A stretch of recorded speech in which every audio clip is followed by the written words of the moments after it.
Amen. All right, praise Yah for I think that was a really powerful Jubilee teaching.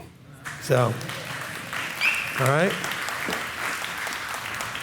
Part 50, wow.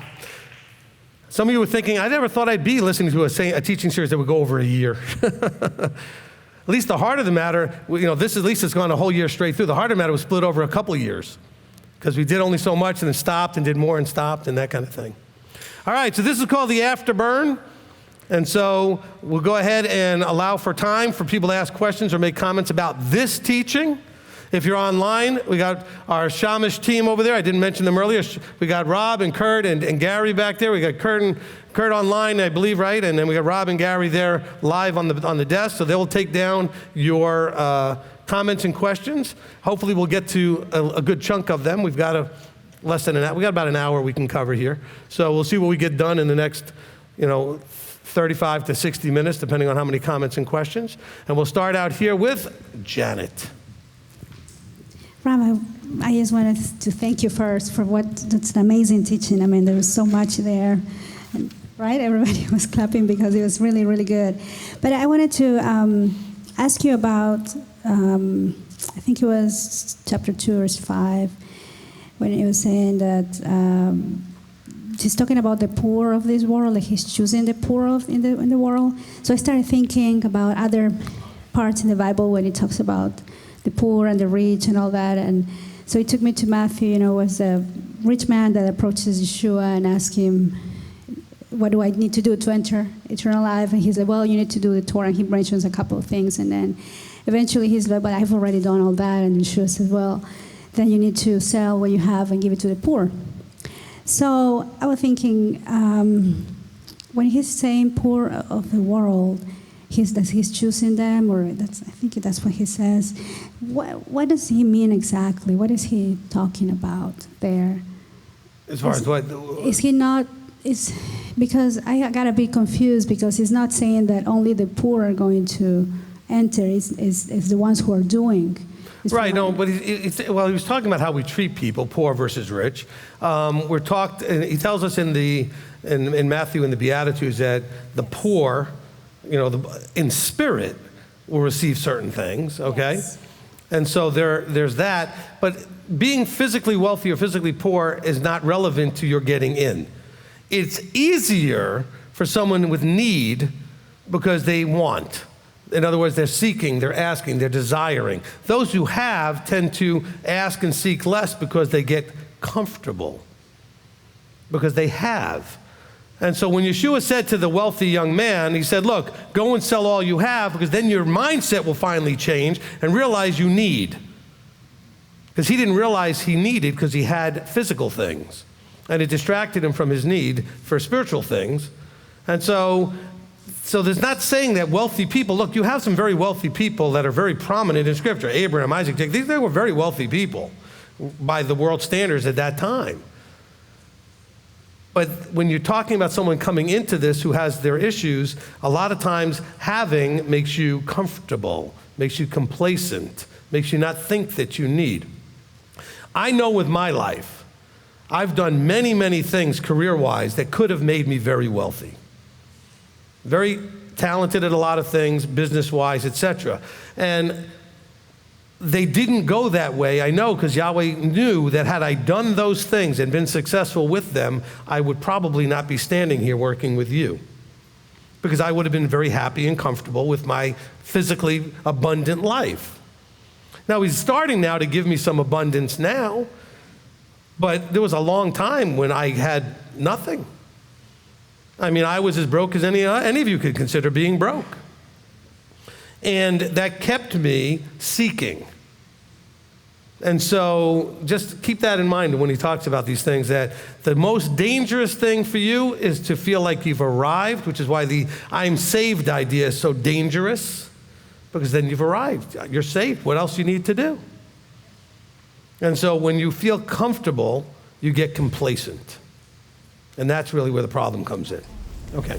Yes, and I went to also 1 Timothy chapter 6, from 17 to 19, when it says, he's talking about the rich, and he says, charge those who are rich in this present age not to be high-minded or not to trust in the uncertainty of riches, but in the living Elohim, and to do good and to be rich in good works, to be generous, ready to share. Same idea. Yes. Same idea. And again, notice what he says, that the wealth not only can make you complacent, but it can also cause you to be high-minded. What does high-minded mean? It means that you think you're better than or smarter than or you're elevated above. Okay, that's high-minded, where you start looking down from higher up at other people. Because after all, you think I'm wealthy, that makes me somehow smarter, better in some other way. Not that everybody does, but it certainly can result in that kind of result. If you allow me just one more question, Rabbi. Okay. With the partiality, I just was wondering about, it's just like do not show partiality over the poor or over the rich, but it's not about being closer to some people versus other people because of their personality. It's not nothing to do with it, right? It's just... The whole thing is talking about there should be no reason that you show a preference in how you treat people. Let me be clear. That doesn't mean that you won't have a more natural connection with some people and that you'll become much closer in terms of friendships, but it's how you treat them.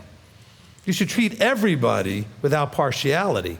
You may spend more time with certain people because that's who you kind of connect more with, and that's natural and appropriate and fine. But you shouldn't treat people that are not in that level of relationship with you any less appropriately than you treat the people that are that close to you. Okay, so it's the partiality part that becomes a problem. Okay, Steve? Well, I'll start there because I had that as kind of a question: is how do we avoid developing the partiality as we interact with one another? The partiality thing, okay, and how that affects things and what he's talking about. You're only going to accomplish all the things that we talked about with step one, which is a heightened awareness of self. I didn't say to become about self. You must be aware. So you have to be aware that you're treating people a certain way, and then you can see that your awareness will show you that you're treating people differently instead of treating them the same. So you must develop a heightened self-awareness. Now, it takes practice. And you don't always, and I tell this to people when they struggle, when they get triggered, that you're only going to be able to fix that eventually if you're much more aware of how you're responding to situations. Practice it when you're in a balanced emotional place, when it's easier. Just like right now, as you're listening to me, be aware of yourself listening to me. And be aware of the people around you and how you're feeling and what you're thinking while you're actually listening. How do I feel? Am I feeling good? I'm feeling upset. I'm distracted. I'm upset. Whatever it is, to be aware of yourself on just a side level, like you're right here watching yourself off to the side. Not like super aware so that you're distracted, you're not involved, but just have a sense of, awareness. And so then you would notice yourself and say, am I treating this person like I treat everybody? Am I treating them worse? Am I treating them better? It's got to start with that. I call it a hypersensitive awareness. You have to be paying attention to yourself. And once you can do that, you can have some amazingly interesting, things that come about. I've caught myself really getting upset and then aware of it and going, why am I upset about that? But I am, because it was a trigger point, right? And something triggered it. But the awareness, which is separate from that, looked at me like, why is that bothering you so much? And then I had to argue with myself going, but I'm upset. And then, but I'm like, but there's no reason to be, because this is not something to be that upset about. You're just triggered. And then it allowed me to then work through calming down from that place. But I couldn't have done that if I wasn't aware. And I'm doing a much more of an effort to be aware at all times, to be paying attention, especially when you get triggered into a negative place. Okay, same thing works for partiality. Okay, what else? All right. And then you said something about wicked thoughts. So those seem to be developed sometimes out of rumor and then seen action. So how do we work those out as they take place? Okay, so like all of your thoughts have to be, we'll use the scriptural reference of taken into captivity. Taken into captivity doesn't really mean maybe what you think. It simply means that you're aware of the thought before you decide what to do with it. It doesn't just automatically go and take action or go into your heart and get emotions to it, but that you actually ponder the thought and say, okay, I have a thought. Now what do I do with it? It's a thought. Do I want to keep this thought? Do I want to dwell on the thought? Do I want to take action on this thought? But you take it into captivity instead of just on autopilot responding to the thought. And this is a part of that awareness as well, being aware of thoughts.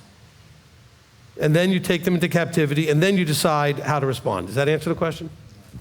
And then I just had one final comment I wanted to make. To me, I had this thought, relationships take time, endurance, and understanding, and forgiveness. And the only way that is developed is effort, acceptance, and patience. And if you don't have the fortitude to apply those traits, you're not going to find what you're seeking. Amen. Amen. Now, to show that I'm not showing partiality, we're going to bounce back and forth to the live stream. So let's get, well, because sometimes people say, well, wow, you let everybody over here, but you're not spending time over there, or vice versa. So I want to try to be as fair to those on live stream, because just because you're not here, I don't want you to feel any less a part of this. So Rob, go ahead and give me at least 2, and if they're short, we'll do 2 or 3, and then we'll come over here to Brandy. Okay. I just skipped down to Stephen Wood just asked, says, how does impartiality work with a person's actions? Are you partial if you treat a person and give to them based solely on their actions? Look, partiality is not about why you do what you do. Partiality is whether you do the same thing for everybody. Okay? That's where partiality comes in. How you treat the same action by different people. It's not partiality that if you do certain things and I do then in response to it, do it, and other people don't do it and I don't respond to it. That's not partiality. It's responding to an actual action. Remember, he gave an example of a rich person dressed a certain way and a poor person dressed a certain way. There was no action except getting dressed. And so I shouldn't treat them any different. But if one person treats me a certain way and I give them, because I appreciate that, I do something nice for them as a gift or something, and another person ignores me and I don't give them something, it's not partiality. One is a reward for interaction. The other one is I'm not punishing the other person, that we just don't have that relationship. But if both people do the same thing to me and I give something to one and not to the other, now I'm showing partiality. Okay? So the action is actually the issue. Same action, same response, no matter who does it. Same action, same response, no matter who does it. This is something children deal with, because some of you parents, and I know all of us can struggle with this, so I'm going to own it too. Child A does something and gets punishment A. Child B does something and gets a totally different response. And then one of them, whichever one got the harsher response, is going to say, well, how come they didn't blah, blah, blah, blah? How come you treated that? You understand what I'm saying? Or you give something special to one and not the other for whatever reason. Treat them the same. Same action. So when I have a child say, why this? Say, well, look, if your brother or your sister, whichever one I'm talking to, does that, they're going to get the same thing. You did this. If they do that, they will get the same thing. If it's a reward, they did this, that's why they got the reward. You do that, you'll get the same reward. That's not showing partiality. Okay, next, Rob. Anna Uden says, Rabbi, in Romans it says Abraham was declared right by the Torah of belief. What is the difference between the Torah of belief and the Torah of freedom? It's just another way of talking about the same thing. Okay? It depends on the point you're trying to make. You can look at it from a point of view of belief. You can talk about freedom. You can talk about whatever angle you're coming from. It's both. Okay? One more?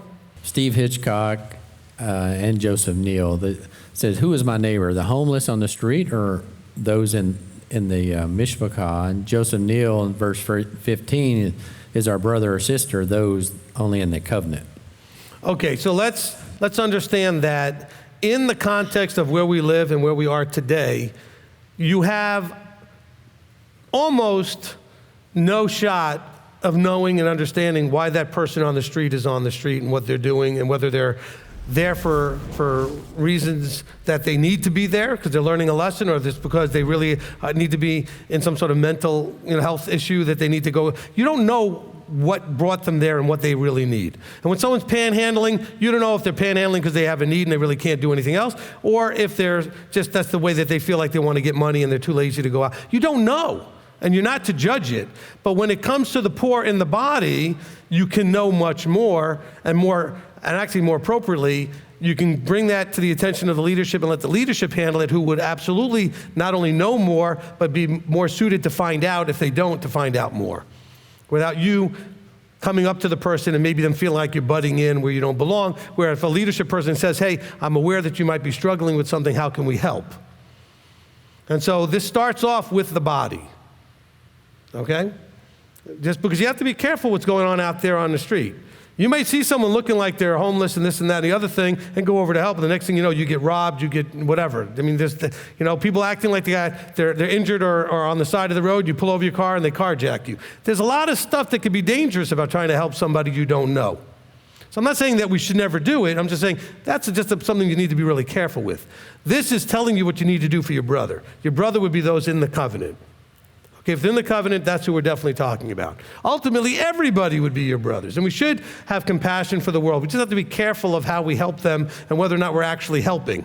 By the way, that also goes inside the body. Billy and I can tell you, since we do most of the benevolence counseling here, the two of us, that just giving, financially, whatever, doesn't necessarily help everybody. It might help their immediate problem, but it doesn't help them. And we want to make sure we're helping them. And that may require some financial, it may require a whole lot of counseling, it may require no financial and just counseling. It just depends on what's going on. And that's why you are more likely to get sort of taken for a ride and throw some funding into basically a black hole that you can just throw it in, it's not going to do any good. We already own those t-shirts. Got a closet full of them, learned a lot of lessons. And so we are less likely, I'm not saying we would never make a mistake, but we're less likely to make that mistake, okay? And we often do help knowing that we're throwing it away, but we feel like it might be a short-term need that we can go ahead and do, that would then hope they'll be on their way and Abba will work with them or something. But let us make that decision. It's a lot easier to get it right that way, okay? One more, Rob, and then we'll come over here. Okay, from Leanne, says, I literally have a court case this week involving a trespasser from March. I hold no grudge, but is that forgiveness for which I will be judged? Should I drop this complaint? Now look, forgiveness means, let's be really clear, and I said it in the teaching, okay? This is the simple definition of forgiveness. And it's nothing more. It's releasing all negative thoughts and feelings towards the person. It has nothing to do with whether or not you still need to take them to court. It has nothing to do with whether or not you ever reconcile or get restored. It's letting go of all the negative feelings and thoughts. That root of bitterness is what's going to kill you. Forgiveness removes the root before it becomes bitterness. So if this person trespassed, they still broke the law, and you still have the option to take them to court. However, you need to forgive what they did, which means you're not angry with them, you're not hurt by them, you're not holding on to bitterness or any negative emotion about it. Okay? Forgiveness is simply releasing the negative feelings and thoughts about the thing. Okay? All right? So hopefully that makes sense there. Okay, Brandy. Thank you. With the part where you were talking about where someone asked, I forgot the title of it now. Anyways, it's kind of like along the lines of compassion and how you treat somebody. Say, for example, you have a position at work and you're able to show favor to somebody in a circumstance. Is that the same? No, again, it's what you do with people. Okay, and if you have a chance to show favor, that could be compassion, and that could be generosity, and that could be, outgoing love for those, to show for people. The thing that they're concerned about here, though, is if you wouldn't do that for somebody else. okay? That you should be doing it for the same type of circumstance and the same type of, so everybody gets treated the same if they do the same, okay? Okay, and then y'all answered my question for the most part with the brother versus the stranger, but if you have the brother that's here or sister that isn't, maybe they have an issue, they make you aware of the issue, I feel like, excuse me, it's been replaced, oh, I'll pray for you, with you should seek counseling, instead of just helping them. If that person then maybe says, oh, well, I don't want to, or oh, whatever, is that kind of your discerning factor that's like, okay, well, I'm definitely not going to reach out because you won't even take the steps? No.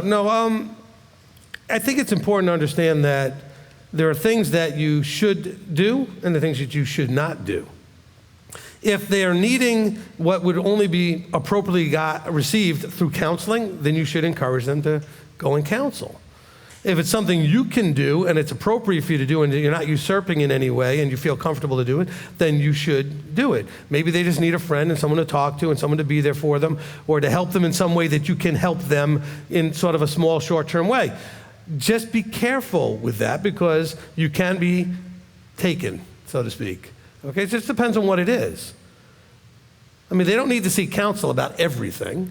There are things that you should not do, though, that they should get counsel for. And so, look, there are people that I've spoken to of late that I've told them, look, you need to go get professional counseling because, and mostly these were people that were dealing with horrible grief issues, loss, and going through a grieving process.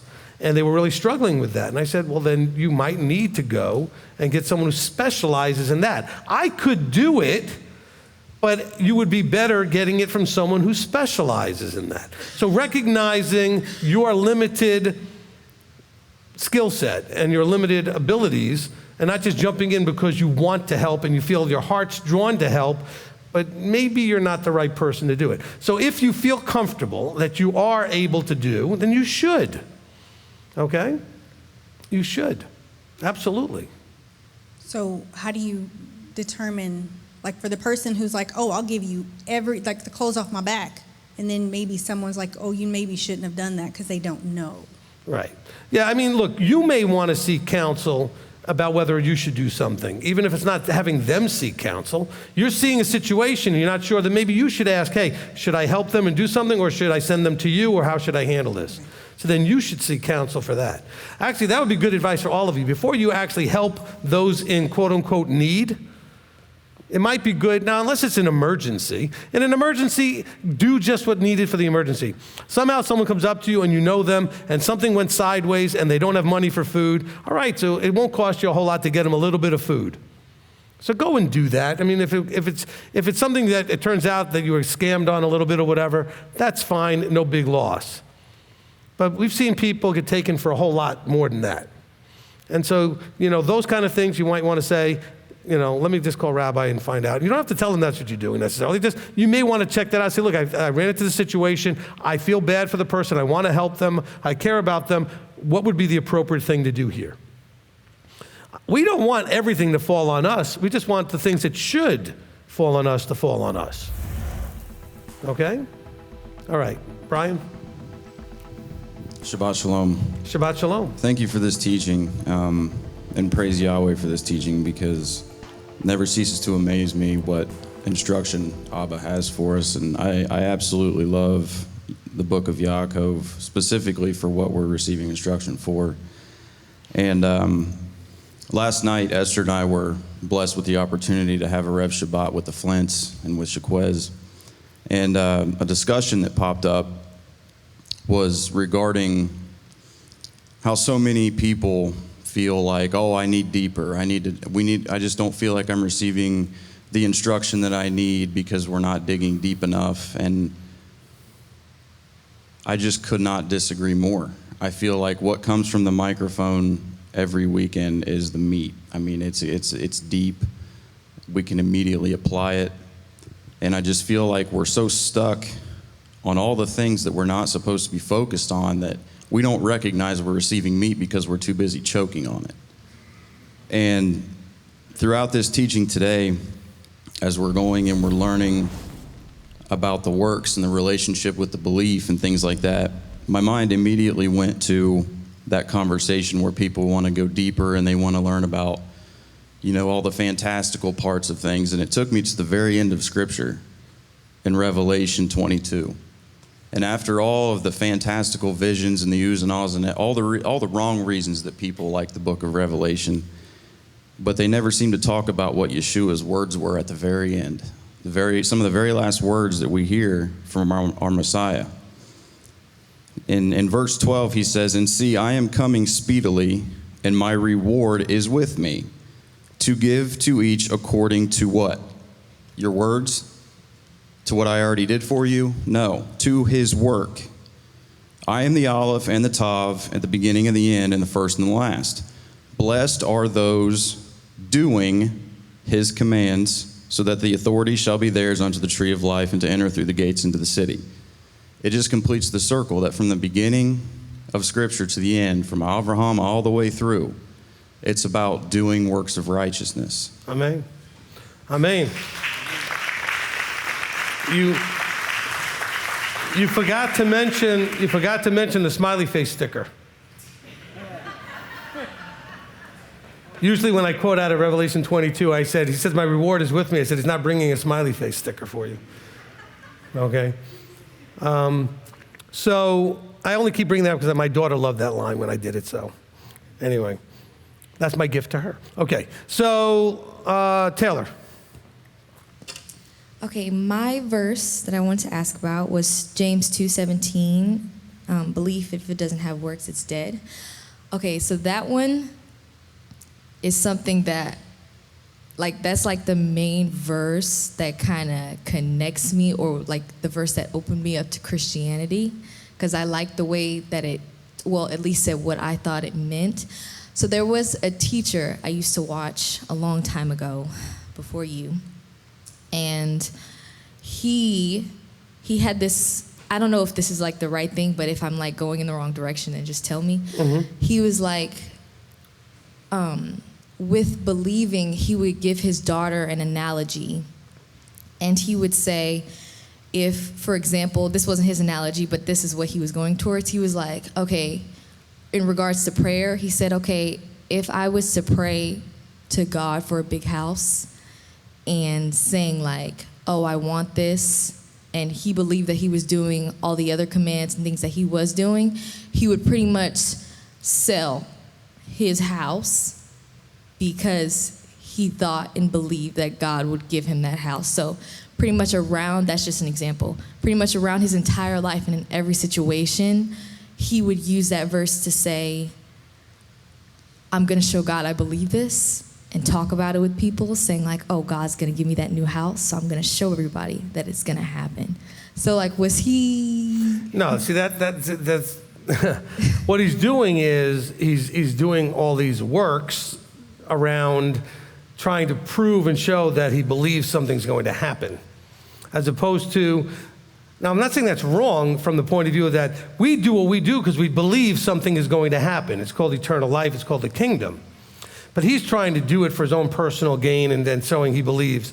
Look, in life, there's not, from a secular more point of view, there's nothing wrong with what he said from the idea of if you want something and you're committed to it, you need to walk out as if it's really going to happen and have confidence and belief that it's going to happen. That's not a spiritual thing necessarily, and that's not what James is talking about here. Okay, James here is talking about the idea of, the works in the context of my brothers do not hold the belief of our master. So these are works based on our belief of our master, Yeshua, and how those works are connected to receiving what Yeshua has promised us. And we do all we do fully believing that we'll receive those things. So his premise is correct. He's applying it to the wrong things. Now, I'm not saying it's wrong to apply it in what he's doing, that might not work also, but it's not, this verse has nothing to do with what he's doing. Okay? Okay. And then I also had a comment when you were saying about like, actually it was with, Brian was talking about too, how like at the end of Revelation, he talks about like works and how we're supposed to be doing that, and that's how that's going to get us eternal life. And I was sitting down and I was like, man, how did I miss all this in church? Like what? Like Because what was they that? didn't tell you. They ignored all of that.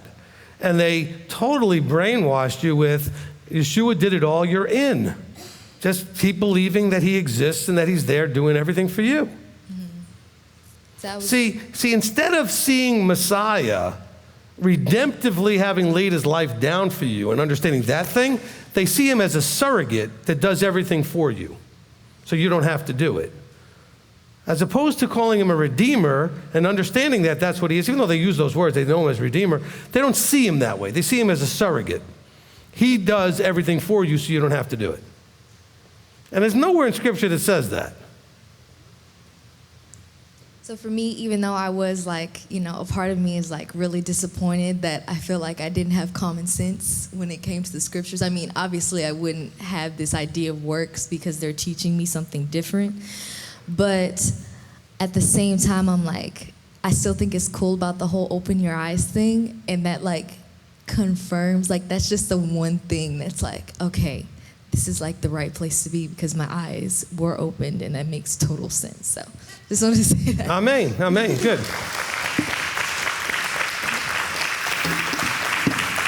See, those are the kinds of really powerful testimonies when you can talk to somebody and have them share what it was like when before the bubble got popped, and when it's different when they have their eyes open. They're like, how did I not see this?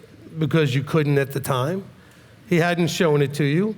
The church also was hiding it from you. But even the stuff that you saw, if you read it yourself, still wouldn't connect and wouldn't make any difference because you couldn't receive until he gave you the open eyes to receive. So you could see it and you can hear it and you can receive it.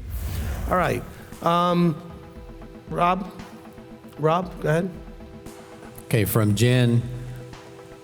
In chapter 2, James puts emphasis on works. /doing. Some want to understand before doing anything. Psalm 111 verse 10 seems to be saying that understanding comes as a result of doing. Can you comment?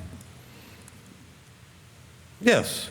Okay, so Psalm 111:10 says, the fear of Yahweh is the beginning of wisdom. All those doing them have a good understanding. Okay? And I cover that verse, I'm positive, in the fear of Yahweh teaching. So you do absolutely gain tremendous depth of understanding through doing, even if you thought you understood before you did. Because sometimes we do things understanding it, but we don't really understand it. We understand it on an intellectual level. Once we do it, then we really understand it. I could have no idea really what marriage is all about till I got married. I could really have no idea what it's like to have children till I had children. Now, I had some understanding. I mean, I'd seen them. I've been one. I've seen people married and watched them. But you don't understand until you do it. And you can't. So that still works with stuff you don't understand at all, and then you do it. I've often mentioned this as part of the Shabbat teachings, is that when I first was coming into keeping Shabbat, and I was in college.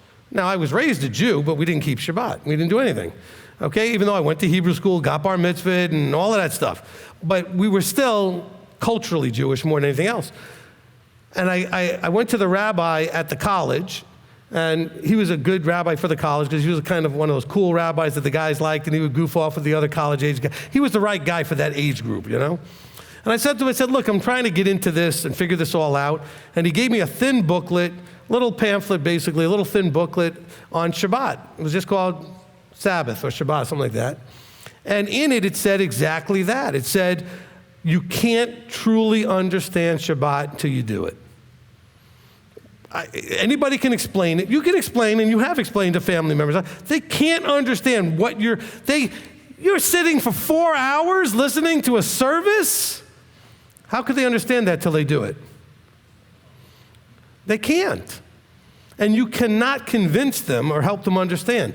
You have to do to understand. So this is why they show Abraham. And that's why I said with Abraham, when he went to offer his son, he didn't understand what that was all about. What he understood was who said it.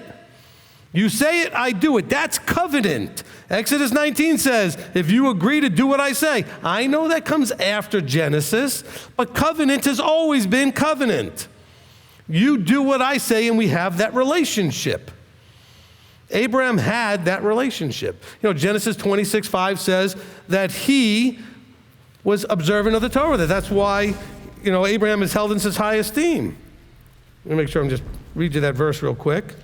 It says in 26:5, he says, in verse 4, it says, "And I shall increase your seed like the stars of the heaven and give you all these lands, and all your seed and all the nations of the earth shall be blessed." Why? Because Abraham obeyed my voice, guarded my charge, my commands, and my Torah, my laws. Oh, but that's before Moses. Moses is only the first person to write it down. Doesn't mean it didn't exist.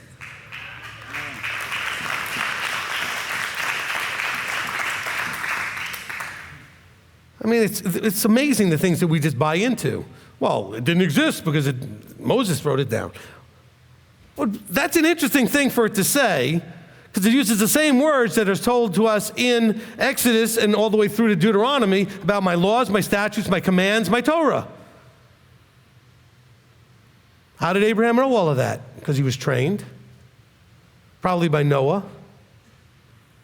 And so here we have all that. So let's understand when we look at these things that we have this belief, then evidenced by works, but we have an example with Abraham that he didn't have to understand to do. You may come later in the doing to realize, I get it now. I have many a time, I've been on both sides of this, okay? Many a times I've either shown or been shown how to do something different than the person was doing it, thinking that, but the way I'm doing it is great. And they say, well, actually, no, if you do it this way, it's better. But I didn't understand that. I couldn't receive that. But when I started doing it, I realized, you know what, they're right. It works better. And I've had that happen where I've tried to tell somebody who wouldn't listen. And I also was that person that wouldn't listen at times. But then once I tried it, I realized, you know what, they're right. But sometimes you have to do because you trust the source. Okay? You do because you trust the source, not because you understand, but you trust the source. Okay? Wondering if this is an appropriate way to think of this teaching, because you talked again about how he's building a forever community, and we think of each other as brothers and sisters. And it makes me think about the family and how he's the ultimate father. And the parents love their children and they would do anything for them. They're happy to have them in their home. But there's rules in this house. So it's almost like he's saying, well, this is my universe and there's rules in this universe. There's a code of conduct, there's a behavior, there are works that need to be done so it is a happy home. Right. But is that kind of a... That's correct. Okay. Yep. I mean, look, I've got children that are getting older now, and they're going to be 18 and plus at some point here in the near future, and they are both welcome to stay in my house as long as they need to, but they're going to, while they're there, respect certain things that are expected inside my house. Now, they don't, just like you don't have to be in covenant, they don't have to stay in my house. It's as simple as that. And by the way, that applies to all guests in any house. Okay, you have family members coming over your house, and you could tell those family members, when you come over my house, you can't smoke in my house. Or you could tell family members, when you come in my house, you can't bring unclean food in my house. Or you could tell family members, whatever, it's your house. They don't have to come. You don't have to let them. There's rules in your house. And if it's your parents, they were very happy to tell you their rules in their house. Okay? Now, rules in your house doesn't mean they have to come to Sabbath services if they're not covenanted, but you can have certain things that say, this cannot be done in my house. Okay? You may have children that are in your house and you say, look, I don't want you, if you're going to want to do things on Shabbat that's not Shabbat worthy, you need to do that in your room with the door closed or whatever. You can't disturb the house because we're keeping Shabbat. You might, whatever your rules may be. Your rules are not to make them do the right things, but saying certain wrong things they can't do in your house. Okay? And so that's the way the kingdom is. You don't have to be in my house, the forever kingdom, Yahweh says, but if you want to be in my house, I'm expecting certain things to be going on in my house. And they will go on forever. So it's a great analogy. Okay? And it's still free choice. You know, some of you lived in a house where your parents said, this is my rules, and you said, well, you can take your rules, and you got up and left. Whatever that was. But you had the choice, okay? We should desire his house, because in his house is all the good stuff. All the good stuff.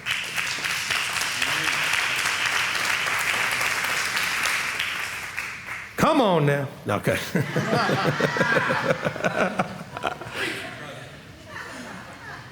All the good stuff.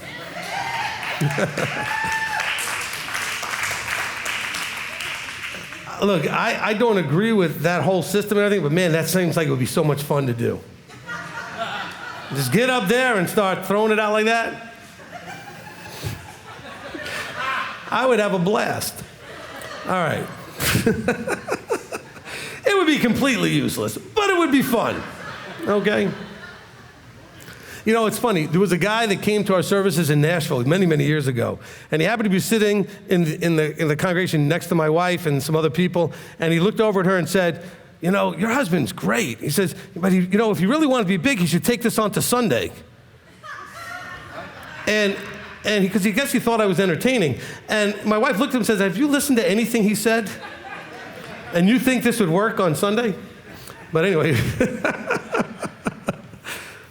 Come on now. Okay, Michael.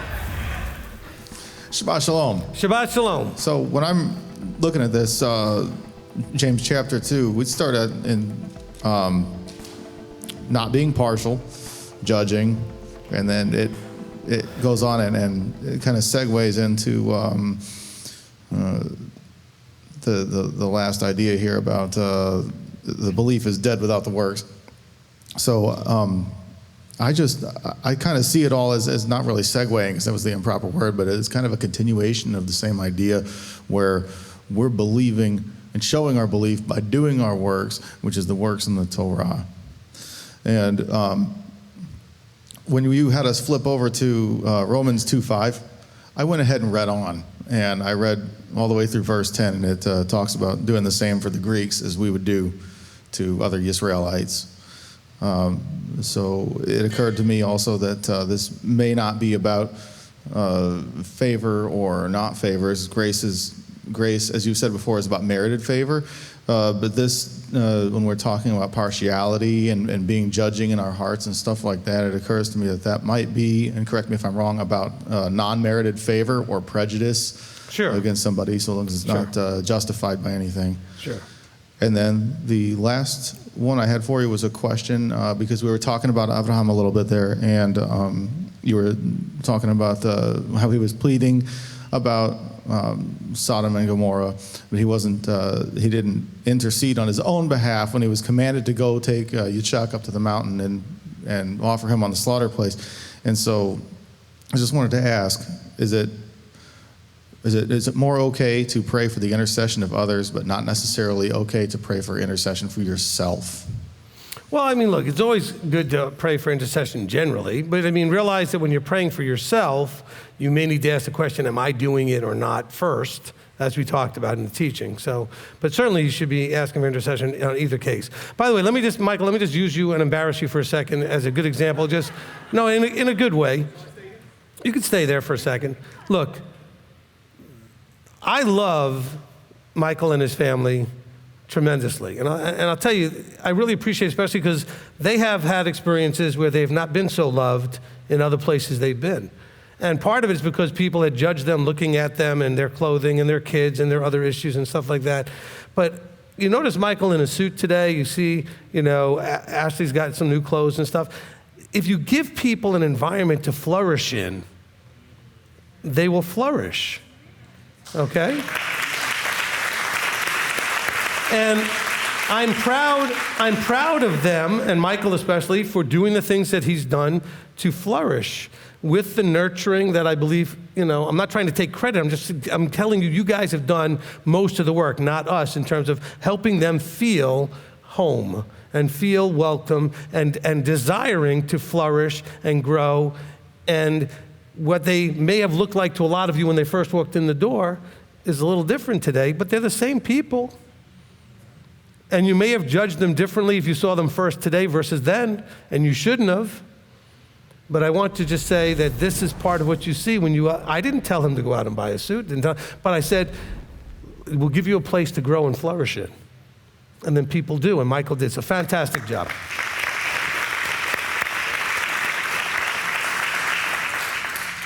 All right. Okay, anybody else here?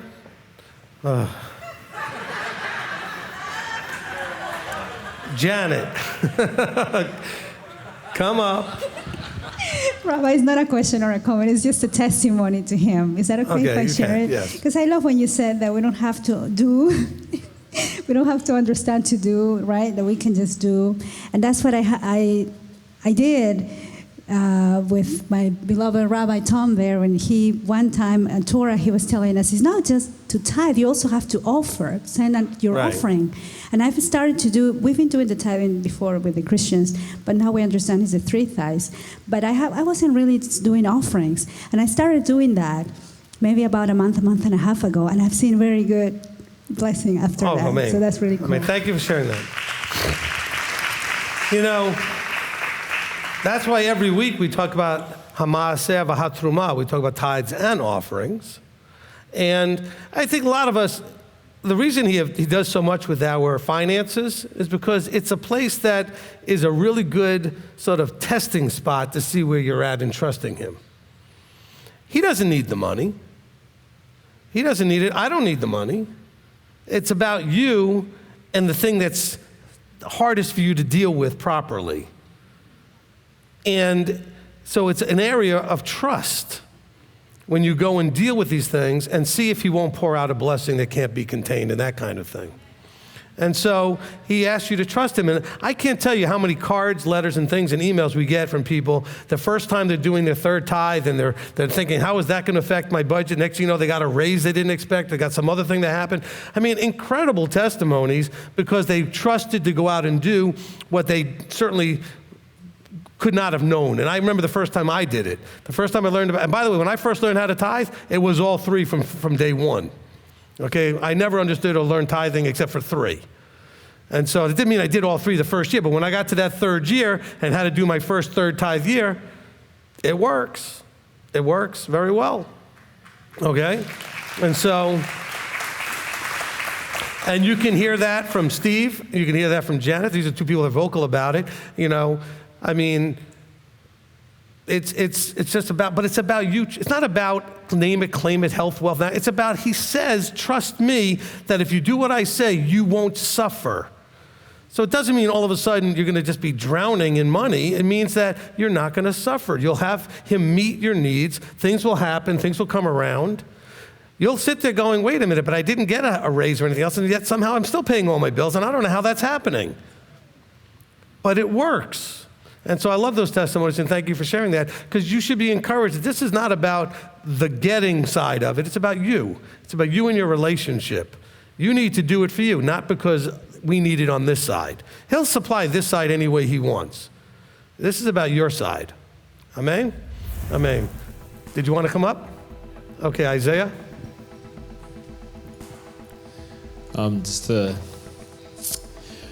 So when I came in, like, I don't know. Okay. How do I say this? When I got born again, started reading my Bible, I was a total heathen, like in the world, and I didn't grow up in any church except the Mormon church. So I learned that they were a cult real fast. But I just started reading my Bible. I just started reading it. And I came across the tithing principle. I just believed it. Maybe I should have mentioned the Mormons. Now you all got to know. I gave my tithing to a total pagan church. See, but remember, wait, hold on. Let me interrupt there for a second. When you started tithing, whoever you gave it to was only a small part of the puzzle. The puzzle was you learning to be obedient, and you did it the best you could at the time. Yeah. Remember, tithing is almost always, if not always, mostly about what you're doing. Now, you shouldn't just give it to anybody, but you're doing it the best you understand it at the time, okay? Right. But it's your obedience that's the important piece. Amen. Okay, go ahead. You took the words out of my mouth. No, I mean, I knew, I trusted Yahweh at His word. I really just trusted that that it was His, first of all, and second, that He would do exactly what He said He would do when it came to tithing. I believed that I should do it, and I didn't know where to do it or who to do it with. So, but when I did do it, I was blessed. Like, and it came back very evidently. My eyes opened up quickly to the paganism that's going on there. I told a brother that I was fellowshipping with, and he was like, "No way, I can't believe that God would turn around and bless you when you gave tithe." And I'm like, "Well, He definitely did." I knew then, I really did know then that because by faith I stepped out and said, I need to follow through and do what He's saying to do here. I knew that it was Him that turned it around and showed me that it was, okay, it was my works that He was giving me the favor for in my pocketbook. He turned around and blessed me because of it. So, and He's not afraid. In my life, what I've experienced is that He's not afraid of the error in my belief when my desire is pure, to try to turn around and honor Him, please Him according to His word. Amen. So, Amen. Thanks. Amen.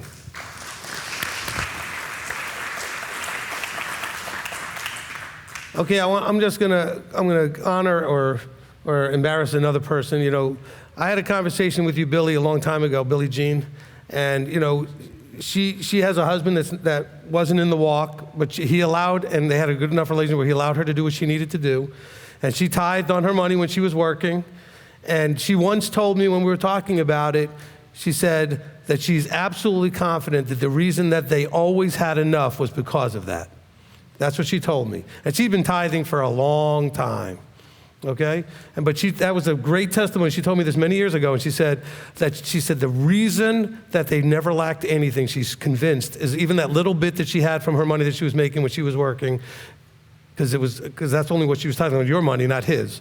And so that was a great testimony, just so you can know that's, and this is not somebody, again, that necessarily ended up with all kinds of abundance, but said, well, we always had enough. And I know, she said, it's because of this. That's praise, great praise. And so I remember that conversation because it really had an impact on me to hear, people's testimonies about their experience. I know my experience, but I want to hear that it's not unique, that others have this experience.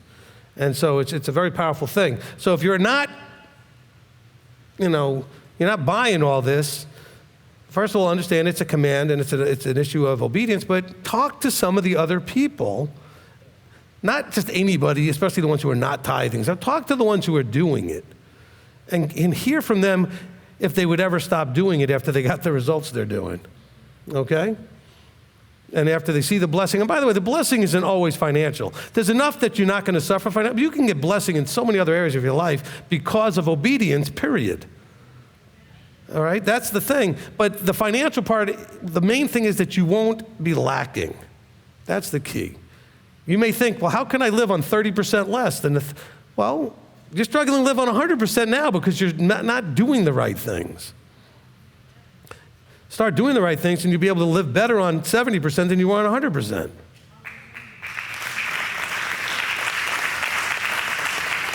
Well, that doesn't make sense, Rabbi. Well, that's because you're thinking. Let's try his thinking. So you can't understand it, that makes sense. But it works.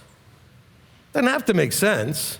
I don't understand why the red heifer thing or why the scarlet thread thing or why you had to use this bird's and that animal is. It's just what he says, and I trust it. And that's the whole relationship. He said it, I trust it. I don't have to understand it. I do not understand how some of these things work. I know they do. I've heard enough testimonies that they do. I've seen and witnessed enough that they do. Listen, the same thing when it comes to counseling. I don't always understand how sometimes whatever I give people to do and work with fixes and does whatever it does when they apply it and etc. I just see that it works. And that's what it comes down to.